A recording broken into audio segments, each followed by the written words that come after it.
Isaías 43, um texto que talvez você conheça bem, até o versículo 13, nós vamos fazer a leitura da palavra de Deus no livro do profeta Isaías, capítulo 43, do verso 1 ao verso 13. A palavra de Deus diz: Mas agora assim diz o Senhor que te criou, ó Jacó, e que te formou, ó Israel. Não temas, porque eu te remi. Chamei-te pelo teu nome, tu és meu. Quando passares pelas águas, eu serei contigo. Quando pelos rios, eles não te submergirão. Quando passares pelo fogo, não te queimarás, nem a chama arderá em ti. Porque eu sou o Senhor teu Deus, o Santo de Israel, o teu Salvador. Dei o Egito por teu resgate, a Etiópia e Sebá por ti. Visto que foste precioso aos meus olhos, digno de honra, e eu te amei, darei homens por ti e os povos pela tua vida. Não temas, pois porque sou contigo, trarei a tua descendência desde o oriente e a juntarei desde o ocidente. Direi ao norte, entrega, e ao sul, não retenhas. Trazei meus filhos de longe e minhas filhas das extremidades da terra. A todos os que são chamados pelo meu nome, e os que criei para minha glória e que formei e fiz. Traze o povo que ainda que tem olhos é cego e surdo, ainda que tem ouvidos. Todas as nações congreguem-se, povos reúnam-se. Quem dentre eles pode anunciar isto e fazer-nos ouvir as predições antigas? Apresentem as suas testemunhas e por elas se justifiquem, para que se ouça e se diga, verdade é. Vós sois as minhas testemunhas, diz o Senhor, o meu servo a quem escolhi, para que o saibais e me creiais e entendais que sou eu mesmo, e que antes de mim Deus nenhum se formou, e depois de mim nenhum haverá. Eu sou o Senhor, e fora de mim não há Salvador. Eu anunciei salvação, realizei-a e a fiz ouvir. Deus estranho não houve entre vós, pois vós sois as minhas testemunhas, diz o Senhor, eu sou Deus. Ainda antes que houvesse dia, eu era. Nenhum há que possa livrar alguém das minhas mãos. Agindo eu, quem o impedirá? Amém. Glória a Deus. Senhor, nós te louvamos pela tua palavra, pela possibilidade de estarmos juntos essa manhã ouvindo tua voz, pelo acesso que temos à tua palavra. Te agradecemos, Pai, por tudo isso, porque sabemos que o Senhor tem cuidado de nós.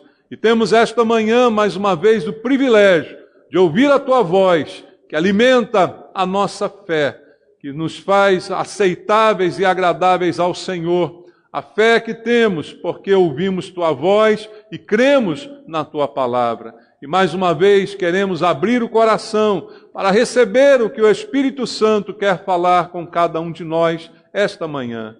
É a tua voz que queremos ouvir, Pai Santo, não os homens, não suas doutrinas e filosofias, mas a voz do Senhor nosso Deus, que ela fale ao nosso coração.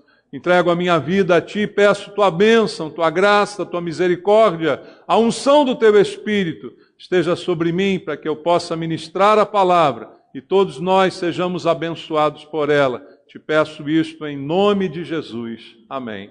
Podem sentar, irmãos. Queridos, aqui estamos diante de uma profecia, profeta Isaías, o livro de Isaías, profeta do Senhor, e a promessa de Deus, através de Isaías, neste capítulo, é que Deus iria livrar o seu povo do cativeiro babilônico. Deus iria dar libertação, Deus iria mudar a história daquele povo. Este é o contexto desta palavra que nós lemos aqui. Talvez você então se pergunte, olha, mas o que isso tem a ver comigo? Essa promessa foi feita a Israel há tanto tempo atrás, palavras que o Senhor proferiu. Só que essas palavras, elas revelam muito a respeito do nosso Deus. E o nosso Deus, irmãos, é o mesmo Deus de Israel. Você sabia disso? O Deus de Israel é o nosso Deus. Nós, hoje, temos o privilégio de ter como Deus ao Senhor de Israel.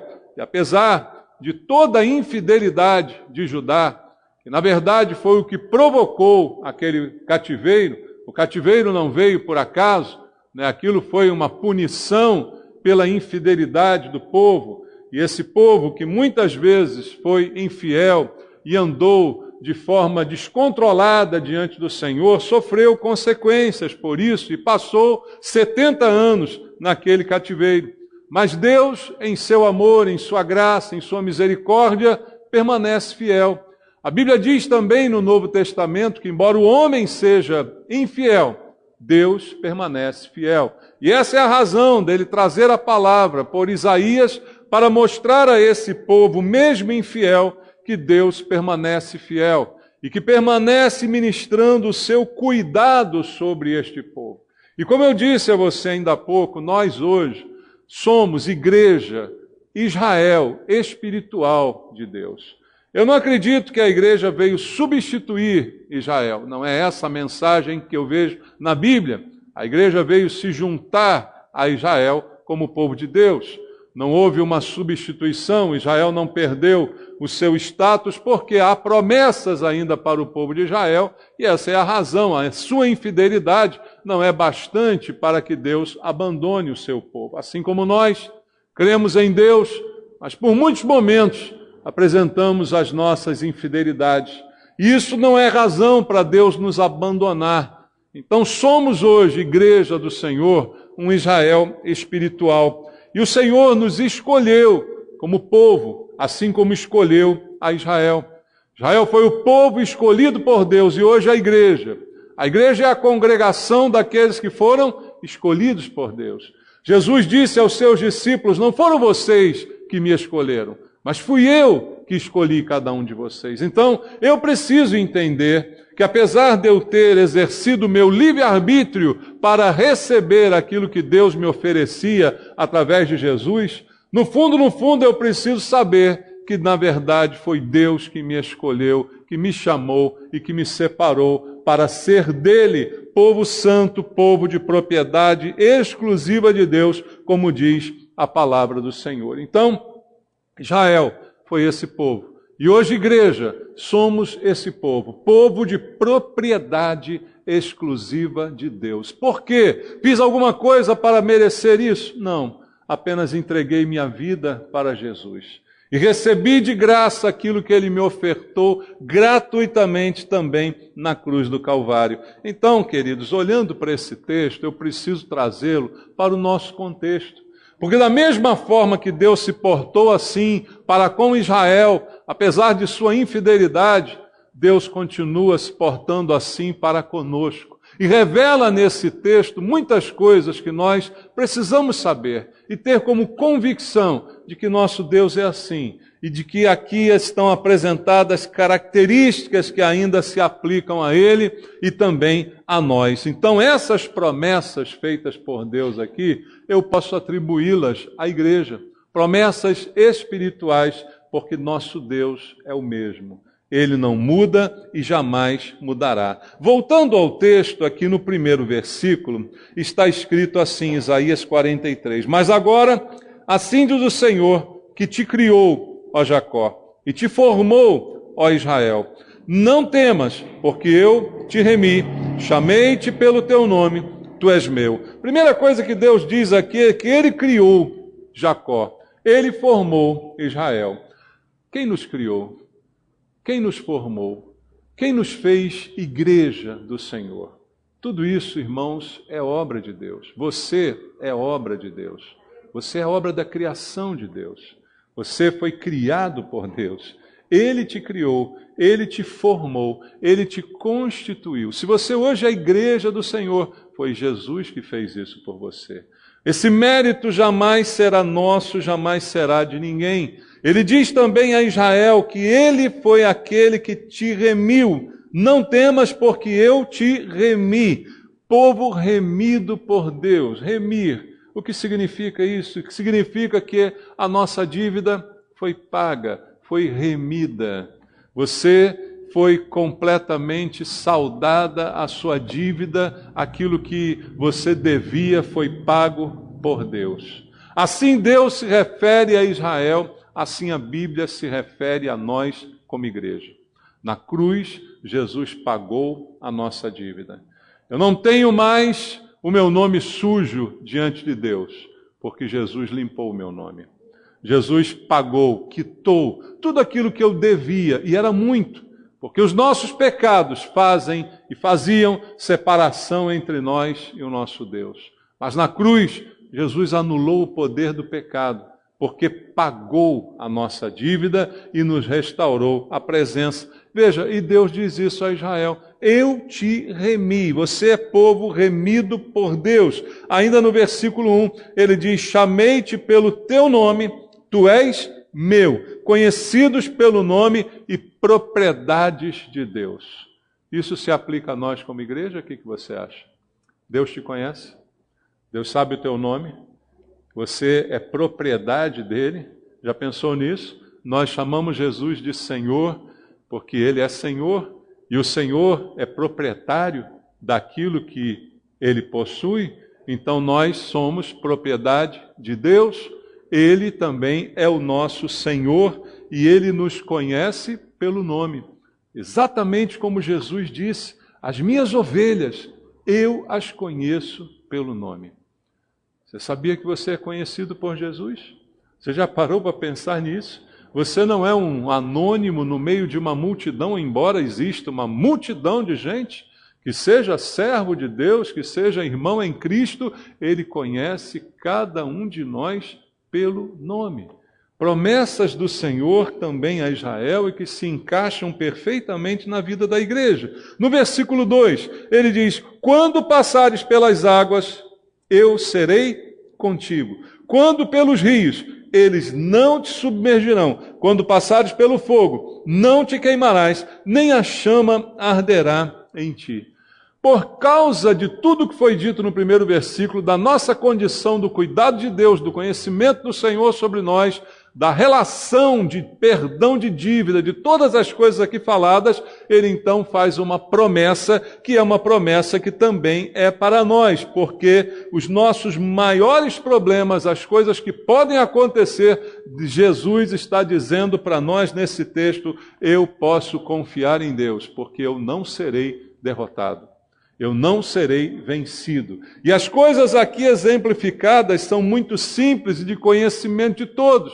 Diz: olha, quando você passar pela água, eu serei com você. Quando você passar no rio, ele não vai submergir. E quando você passar no fogo, ele não vai te queimar e a chama não vai arder em você. Coisas simples que nós conhecemos, a água, o fogo, coisas que podem nos destruir. Mas ele diz: elas não te destruirão.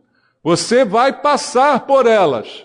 Percebe que o texto aqui não diz que nós estaremos isentos de enfrentar o rio, que nós estaremos isentos de enfrentar a água, isentos de enfrentar o fogo. Não, nós vamos enfrentar isso aqui. Jesus disse: vocês terão aflições, mas tenha bom ânimo, porque eu venci. E aqui ele está dizendo a mesma coisa a Israel e a nós. Quando você passar, e você vai passar, não se preocupe, porque isso não vai te derrotar. Não se preocupe, porque isso não é o teu fim. Você não vai morrer queimado nem afogado, porque eu estarei ali contigo. Porque eu estarei para te livrar. Não acontecerá isso, porque você vai enfrentar, mas eu te livrarei. Então a promessa de Deus é a promessa de livramento. De que eu não serei vencido. Porque para o cristão não existe, queridos, derrota de fato. A gente pode ter momentos de percalços na vida, a gente pode ter prejuízos, a gente pode sofrer, mas a vitória é nossa. A morte, a gente morre, não morre? Mas a morte é a nossa vitória. É o que diz a Bíblia. A morte de um cristão, a morte dos seus santos é preciosa para o Senhor. Então nem a morte é uma derrota. Se a morte fosse uma derrota, Jesus era um derrotado. Porque ele não morreu na cruz, ele morreu. Mas ele ressuscitou. E ele disse: se você crê em mim, ainda que você esteja morto, você viverá. Então nem a morte é uma derrota para um cristão. Nem se você morrer, seja lá do que for, alguém poderá dizer: perdeu, não adiantou nada a sua fé. Não, muito pelo contrário. Porque é a minha fé que vai fazer com que eu feche os olhos aqui e abra os olhos na eternidade, na presença do Senhor. Então a certeza dessa promessa, desse cuidado de Deus. Ele se estende a cada um de nós como promessas do Senhor. Não temas, não tenha medo quando você passar pelas águas, quando você enfrentar o rio. Não vai acontecer, eu estarei controlando tudo isso, eu tenho controle sobre cada uma das circunstâncias da sua vida. Não tenha medo. Essa é a palavra que Deus dá ao povo que está enfrentando o cativeiro babilônico. Não tenha medo. Nós estamos enfrentando um mundo cruel, um mundo difícil, um mundo que não é bom para nós, mas Deus está dizendo, não tenha medo. Está ficando cada vez mais difícil ser cristão no mundo que estamos vivendo. Está ficando cada vez mais complicado nos apresentarmos como cristãos. O mundo é hostil para os cristãos. E sempre foi e sempre será. Mas está ficando cada vez pior. Mas Deus está dizendo, não tenha medo. Não se acovarde. Não se deixe abater pelo medo. Porque a promessa permanece para todos nós. E ele diz no verso 3, porque eu sou o Senhor teu Deus, o Santo de Israel, o teu Salvador. Dei o Egito por teu resgate, a Etiópia e Sebá por ti. Deus se apresenta aqui como Salvador. Salvador de Israel, meu Salvador. Salvador da igreja, Salvador de todo aquele que crê. Irmãos, já pensou na palavra salvação? Por que você precisa de salvação? Quem precisa de salvação? Quem está perdido. Salvação é algo muito profundo, porque não é uma ajuda, não é uma mãozinha, mas é o último recurso para aquele que não tem mais o que fazer, para aquele que não tem mais esperança. Salvação se aplica ao perdido. E Deus diz, eu sou o teu Salvador. E ele fala a Israel, eu paguei o teu resgate. Olha o que ele diz aqui simbolicamente, eu dei o Egito, eu dei a Etiópia, eu paguei por você. Sabia que você é salvo porque Jesus pagou um resgate pela sua vida? Qual foi a Etiópia que Jesus pagou por você? Foi o sangue na cruz, o alto preço que foi pago por cada um de nós, o sangue vertido na cruz. Foi o preço que ele pagou pelo meu resgate. A gente paga resgate por alguém que está sequestrado, que está aprisionado. Essa era a nossa condição, sequestrados, aprisionados, sem controle de nós mesmos. Mas Jesus foi lá e pagou o resgate, me tirou da prisão, me tirou do cativeiro e me colocou em liberdade. Ele fez isso por mim, ele fez isso por você, e ele está me dizendo, não tenha medo, não tenha receio, porque mesmo que você passe por coisas complicadas, eu não permitirei que essas coisas te destruam. Você não será destruído, a água não vai te afogar, o fogo não vai te queimar, porque eu paguei um resgate por você. Veja, eu salvo você para depois perder você? Tem lógica nisso? Deus me salvar para depois me perder? Não, amados. Deus salvou para que eu fique para sempre na presença dEle, na segurança que tenho nele, de que Ele está cuidando de mim. Versículo 4, visto que foste precioso aos meus olhos, digno de honra, e eu te amei. Darei homens por ti e os povos pela tua vida. O grande amor de Deus é o que diz a Bíblia, Deus amou ao mundo de tal maneira que deu seu Filho unigênito para que todo aquele que nele crê não pereça, mas tenha a vida eterna. Você já parou para pensar assim, o que Deus viu em mim para resolver me salvar? Deus viu alguma coisa boa na gente? Não, irmãos, na natureza humana não há nada de bom. Só que Deus não viu a natureza, Deus viu a essência. E na essência você foi criado para ser bom, para ser perfeito. O que fez você cair foi o pecado. Mas não foi esse o plano original. Então os olhos de Deus não estão para o pecado. mas sim para o que Ele pode fazer na vida da gente. Então, por isso, diz aqui o texto, que eu fui precioso aos olhos, digno de honra. Que honra nós somos dignos se somos pecadores? A Bíblia não fala sobre isso, todos pecaram e carecem da glória de Deus, mas Deus nos olha com amor. Deus nos acha preciosos. O que é uma coisa preciosa? É algo que tem um alto preço. Lembra do alto preço que falamos ainda há pouco? Qual foi o preço que você custou para ser salvo? E quanto maior o preço, mais preciosa é a coisa que tem o preço alto, não é?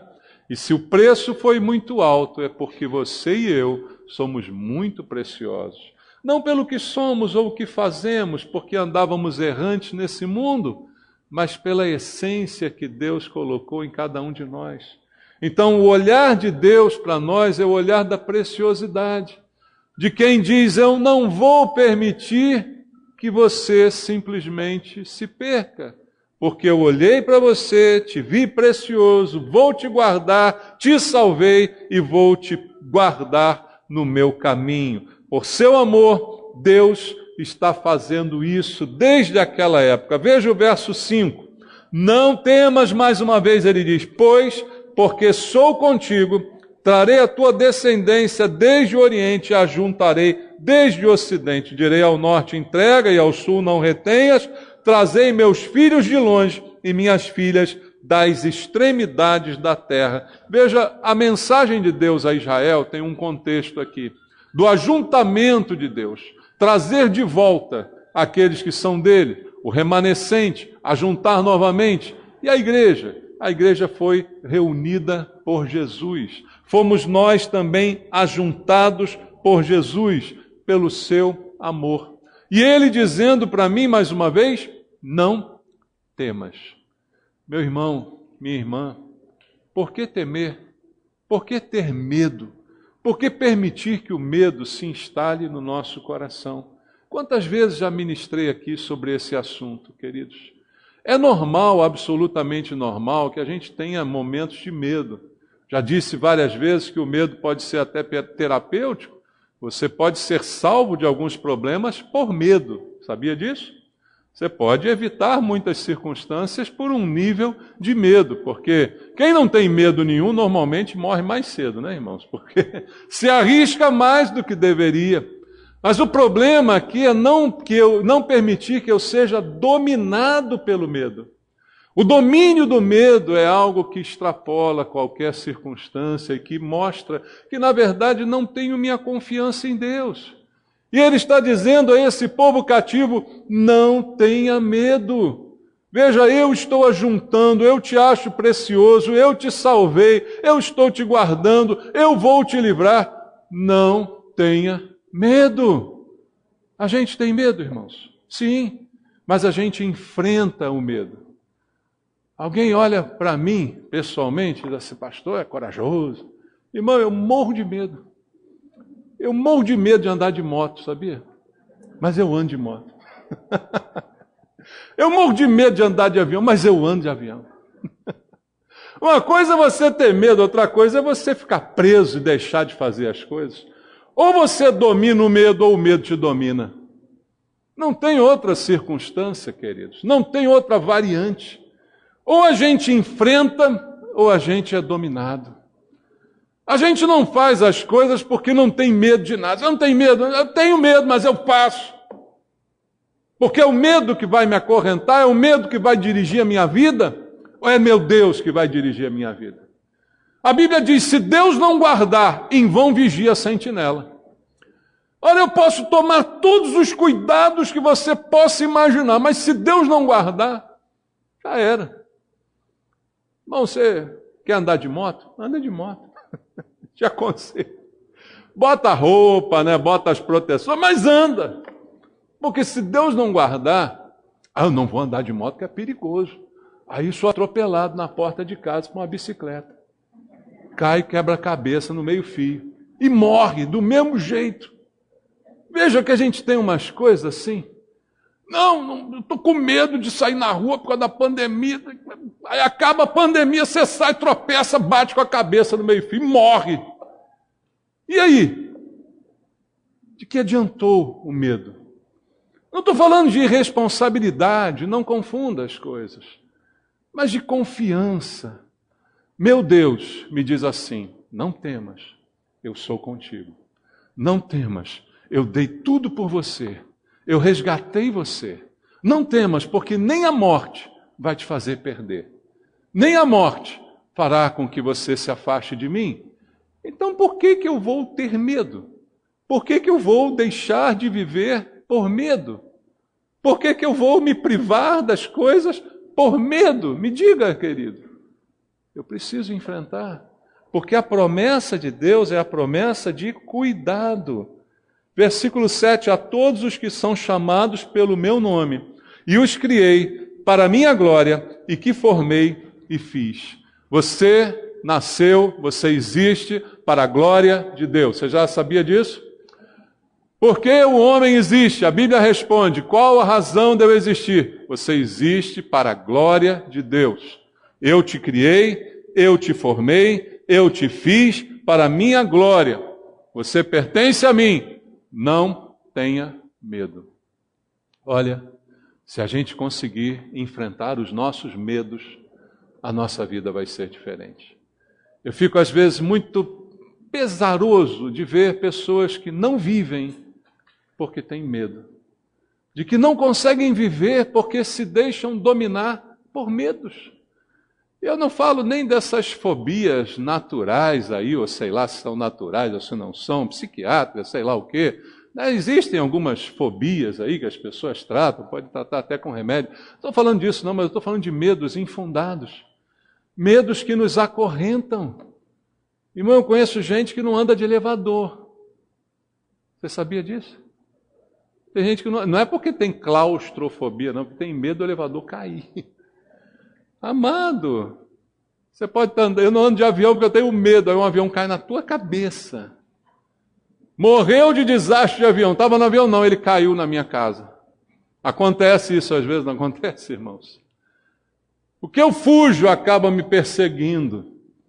Quanto mais eu fujo de um fantasma, mais ele cresce para cima de mim. Quanto mais eu corro do bicho-papão, maior ele fica. Ou a gente acende a luz, ou a gente morre de medo. Medo de escuro é assim. Você, quando era pequeno, tinha medo de escuro? Eu também tinha.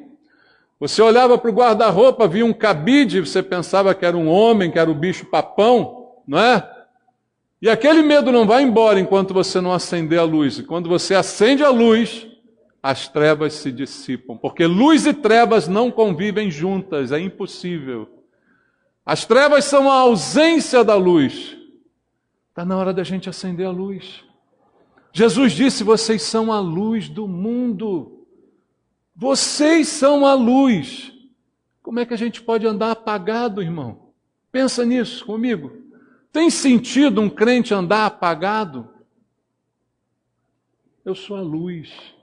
Eu tenho que estar aceso, eu tenho que estar brilhando. Jesus disse: brilhe a vossa luz diante dos homens. Brilhe a vossa luz. Mas eu sou dominado pelo medo, pelas coisas, pelas incertezas, medo do futuro, medo disso, medo daquilo.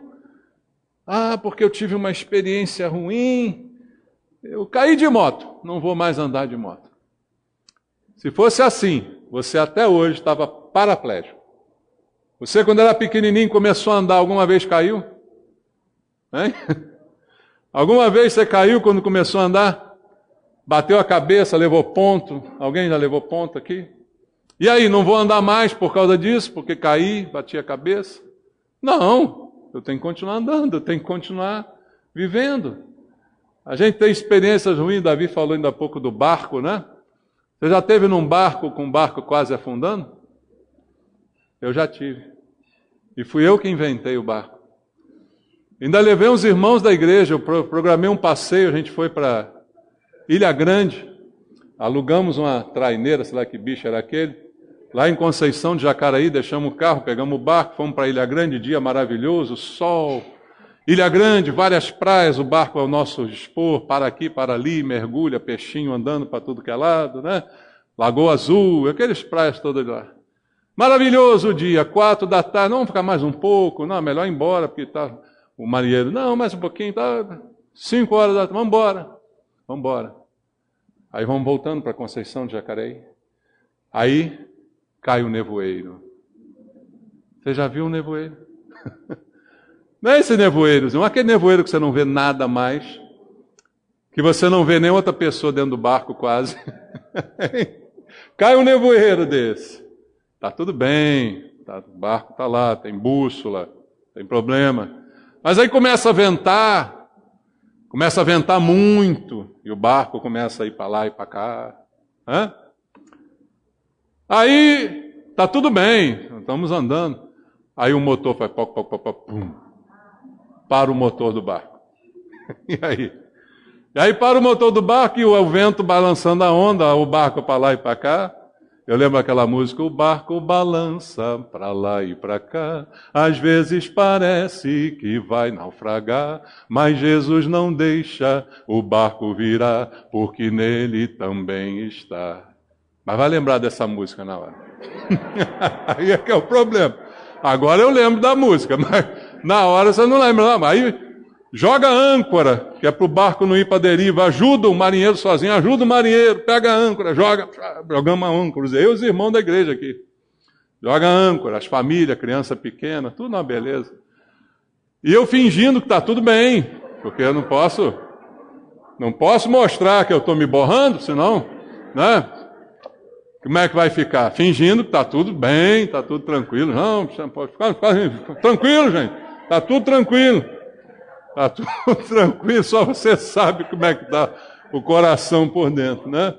E aí ancora o barco, o cara abre o barco, mexe no motor, faz o motor ligar de novo, anda mais um pouquinho, daqui a pouco o motor para de novo. E aí começa a escurecer.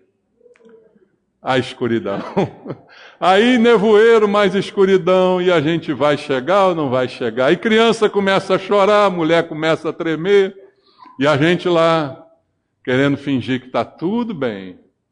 Irmão, aconteceu. Olha, você já sabe o fim da história, né? Chegamos em Conceição de Jacareí, estou aqui, não é verdade? Vamos andar de barco? Vamos?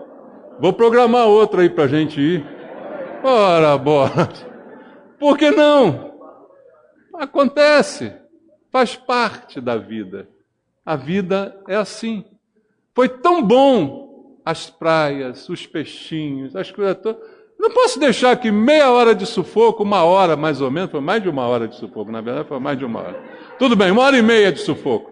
1h30 de medo, de suor, de quase borrar tudo. Tudo bem.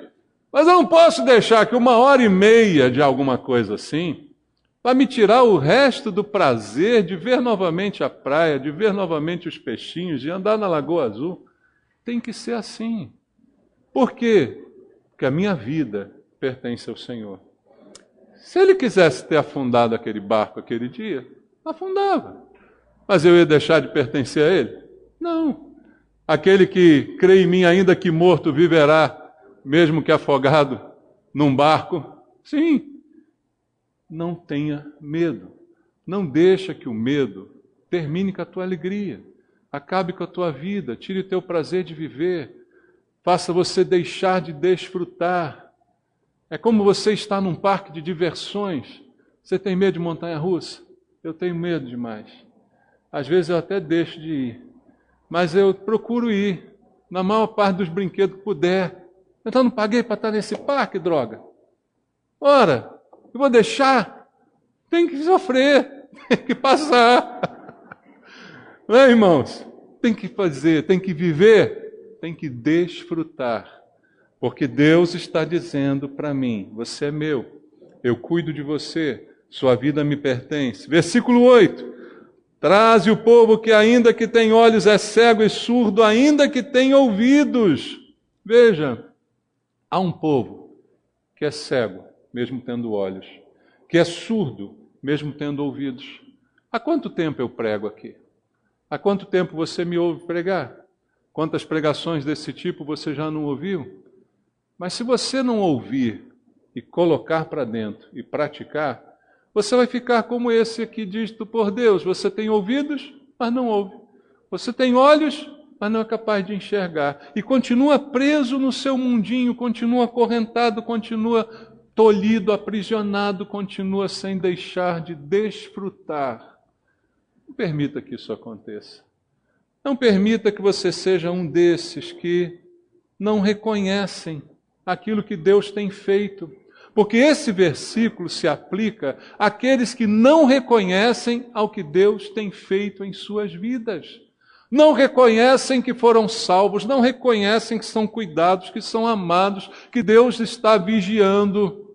O sentinela vigia em vão se Deus não vigiar, irmãos. Não está dizendo o versículo para eu não vigiar. Não. Vamos alugar um barco?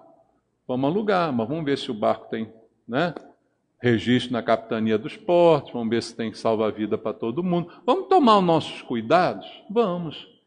Mas o que passou disso não pertence a mim. O que passou do razoável não me cabe. Eu não consigo controlar tudo. Às vezes eu fico vendo pessoas que querem controlar tudo, que querem ter o controle sobre tudo e não terão. Querem ter o controle sobre os filhos e não terão.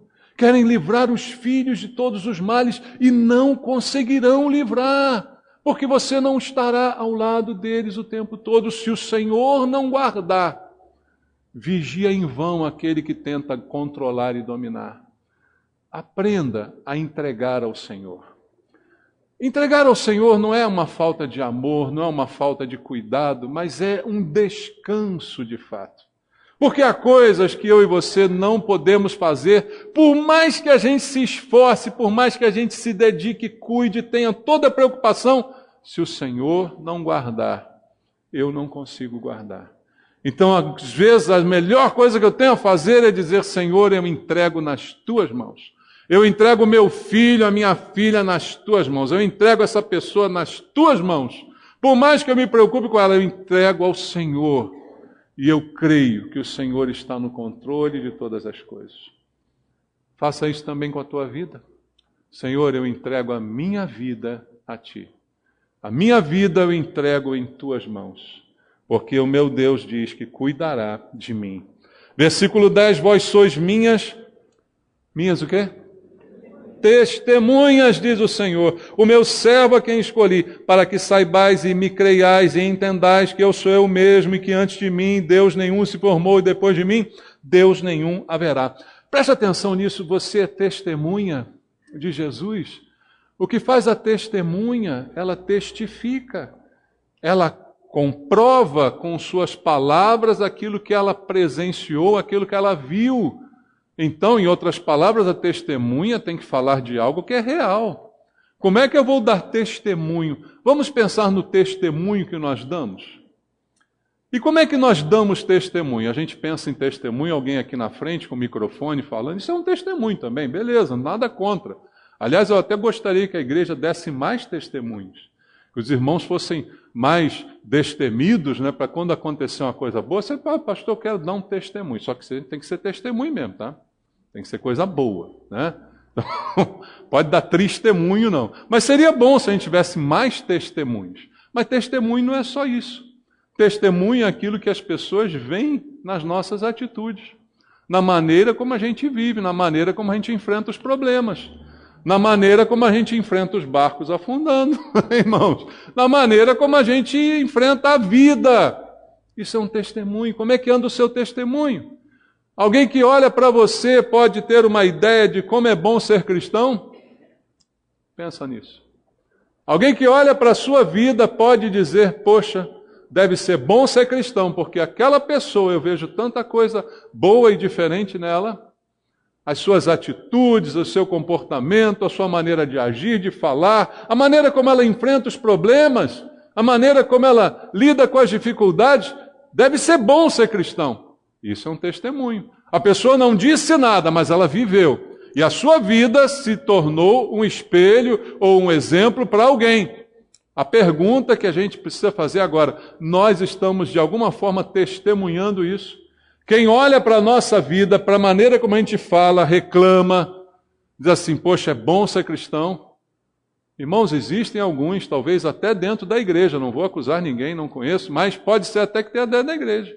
Que alguém olha e diz assim, eu não quero ser cristão não, aquele cara não sai da igreja, mas quando ele abre a boca é só para reclamar, é só para dizer bobagem, é só para praguejar, é só para dizer azar na vida, é só... Vive com medo, não sai de casa, não faz coisa nenhuma, porque está cheio de medo. Peraí, esse é o testemunho de que Deus é bom, de que Deus cuida de mim, de que Deus está no controle da minha vida. É esse o testemunho que nós estamos dando. Pensa sobre isso um pouquinho. Deus está dizendo, nós somos suas testemunhas. E 11, versículo 11, eu sou o Senhor, eu sou o Senhor, fora de mim não há Salvador, é o meu Salvador. Jesus é o meu Salvador. Ele já me salvou. Ele salvou você? Isso já aconteceu. E então ele não vai salvar de novo. Você já foi salvo.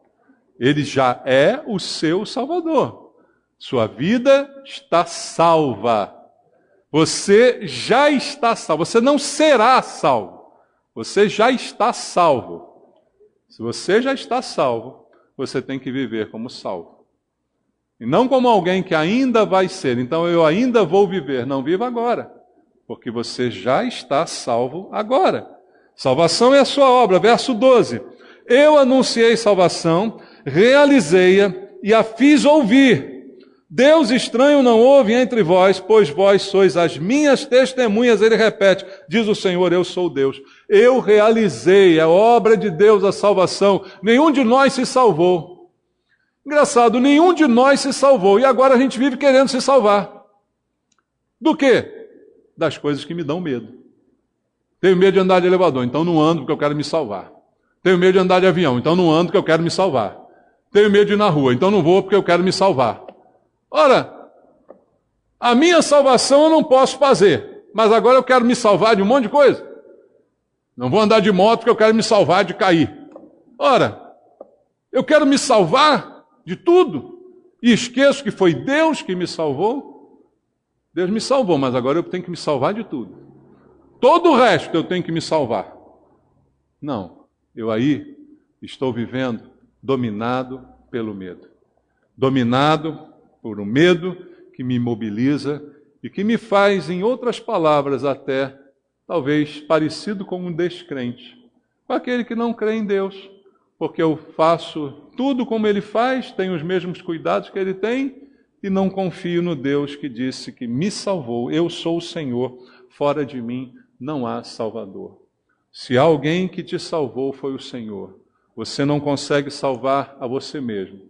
Então pare de tentar se salvar e confie na salvação do Senhor. Confie no livramento de Deus. Confie que Deus tem o controle da sua vida em todos os mínimos detalhes. E ele termina dizendo para nós no verso 3, que é o que todo mundo guarda, né? O versículo que todo mundo guarda. Ainda antes que houvesse dia eu era e nenhum há que possa livrar alguém das minhas mãos. Agindo eu, quem o impedirá?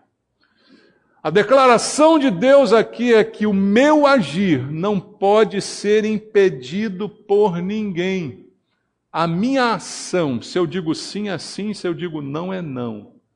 Se eu digo é meu, se não é meu, não é meu. Então eu falo e a coisa acontece. Eu prometo, eu cumpro. Quando eu ajo, ninguém pode impedir. E a Bíblia disse, Jesus disse certa vez, as minhas ovelhas estão nas minhas mãos. Ninguém as arrebatará das minhas mãos. Ninguém me tira das mãos de Jesus. Eu sou ovelha dele. Fiz alguma coisa? Não, foi ele que fez tudo por mim. Ele que pagou, ele que comprou e eu sou dele. E como eu sou dele, estou nas suas mãos. É o sentimento de posse. O que eu tenho nas mãos é o que me pertence. E ele diz, o que me pertence, ninguém tira de mim. Ninguém rouba. A gente vive num mundo que o ladrão está aí. E ele veio para roubar, matar e destruir. Mas eu estou nas mãos do Senhor. E esse não pode ser roubado pelo ladrão. O ladrão não tem poder para roubar aquilo que está nas mãos de Deus. Então a minha vida, ela pertence a Deus. Se Deus agir, ninguém pode impedir. Se Ele falar, ninguém pode contradizer. Ele tem o controle de tudo isso. Sinta-se nas mãos de Deus. Só isso. Sinta-se nas mãos de Deus. Só isso, irmãos. Não temas, é o que Ele responde. Confie. Se Deus agir, ninguém pode impedir. Entrega o teu caminho ao Senhor, confia nele e o mais Ele fará. Viva, dê testemunho com a sua vida, dê testemunho com as suas ações. Simplesmente creia, confie. Não estou dizendo faça loucuras, não estou dizendo se arrisque, eu estou simplesmente dizendo creia, confie, guarde a sua vida naquele que já te guardou. Você está nas mãos dele, ninguém vai poder tirar, nem você mesmo consegue sair dela. Você está preso agora, mas preso no bom sentido, liberto da escravidão do pecado para estar nas mãos do Senhor. Mas são as mãos do cuidado. Jesus disse, eu sou a porta. E Ele falou, você entra e sai por essa porta, porque há liberdade em Cristo. Mas eu guardo você. Das minhas mãos, ninguém tira você. Ninguém pode tirar você. Creia nele, confie nele, entrega o teu caminho, espere em Deus e deixa as coisas acontecerem. Como está o mundo, está daqui para pior, irmãos. Como está a situação, daqui para pior. Mas a nossa fé tem que ser daqui para melhor. A nossa reação tem que começar a mudar agora. Porque senão, quando vierem as coisas piores, a gente não vai ter como enfrentar. A gente vai estar enfraquecido. Que Deus fortaleça você com a palavra. Que a palavra coloque fé no teu coração. Em nome de Jesus. Vamos orar? Eu queria orar por você essa manhã. Por você que talvez estivesse precisando ouvir essa palavra. Que estava de alguma forma enfraquecido. Eu quero orar por você. Eu queria que você viesse aqui à frente orar junto comigo. Num sentido, num símbolo de rendição a Deus. De dizer, Senhor, eu confio. Eu quero agora entregar toda a minha confiança ao Senhor. Eu quero entregar meus dias, meus planos, minha vida. Eu quero restaurar a minha fé. Eu quero, Senhor, sair daqui essa manhã de maneira diferente. Eu não quero ter ouvidos e não ouvir, não quero ter olhos e não enxergar. Eu quero que hoje seja o dia de enxergar, seja o dia de ouvir a Tua palavra e isso seja transformador na minha vida. Eu não quero mais viver com medo, deixando de fazer coisas, deixando de desfrutar coisas, porque há um medo que eu quero me salvar. Eu não consigo me salvar, porque o Senhor já me salvou. Eu não consigo me livrar de nada, porque se o Senhor não guardar, em vão vigia a sentinela. Eu não consigo me livrar de coisa nenhuma, porque é o Senhor quem livra, é o Senhor que dá livramento. Fale com teu Deus agora em oração junto comigo. E diga, Senhor, eu quero confiar no Senhor. Eu creio no Teu amor por mim, eu creio no Teu cuidado por mim. Eu não quero mais ter medo. Eu não quero mais viver acorrentado. Eu quero viver a vida. Eu não sei quantos dias eu tenho ainda, mas eu quero viver todos eles na Tua presença. Eu quero viver todos eles como uma maneira boa que vale a pena viver. E eu te peço, Pai, abençoa meus irmãos. Abençoa teu povo aqui, Pai. Teu povo que crê. Teu povo que ouviu tua palavra, que recebeu o toque do Espírito Santo e que foi convencido pelo Senhor que precisa acontecer alguma coisa para mudar. Que precisa de uma atitude, de fé, de vida, para que o medo caia por terra e eles possam viver como quem está nas tuas mãos. Como quem está nas tuas mãos e nas mãos do Senhor, eu posso descansar. Abençoa teus filhos, tira todo o medo, eu te peço, Pai. Em nome de Jesus, abençoa o teu povo, em nome de Jesus. Seja tocado pelo Senhor, pelo poder do Espírito Santo, seja renovado por Deus, para viver a plenitude daquilo que Deus tem para você nesses últimos dias. Que Deus te abençoe, em nome de Jesus.